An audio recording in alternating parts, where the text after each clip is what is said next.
My name's Jim Marks and we are here in the fabulous WEX showroom in London, the main flagship store.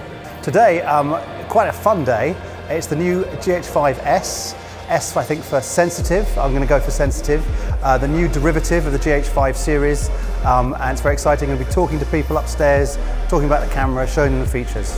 I think the headline features of the camera are, well, first of all, it's a sensor, 10.2 megapixels, so a smaller sensor, optimized for video, really important that, with much greater sensitivities.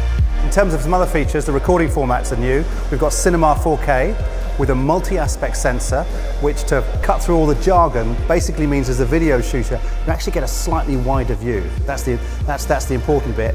Also, the slow motion has increased. We now get 240 frames, which is unbelievable in a tiny camera. That's sort of small crop, or you can go back to 200 frames with the full Micro Four Thirds view. I mean, I've been using the camera for a little bit now, I've been lucky to do that. I mean, the good news, the thing I like first of all, is that same batteries, same cages as the GH5, and the two of them intercut seamlessly. I think that's quite important if you had, two of them on the same project. The GH5 itself is, I think, good up to about sort of 1600, 3200 in low light with zero work.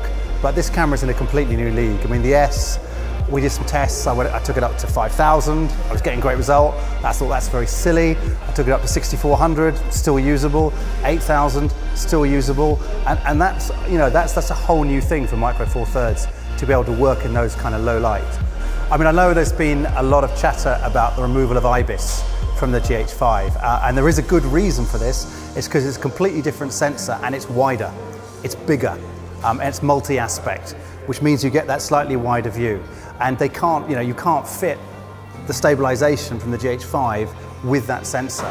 So yes, you do lose the IBIS, but I think with a stabilized lens, with electronic stabilization on Panasonic glass, which is there, I really don't see it as much of an issue. And it's also a choice. I think that's important. The GH5 is still there. It still has the same look, the same color, and a lot of people will already have the GH5, and the GH5S will be like a B cam with more sensitivity. So the two do work together.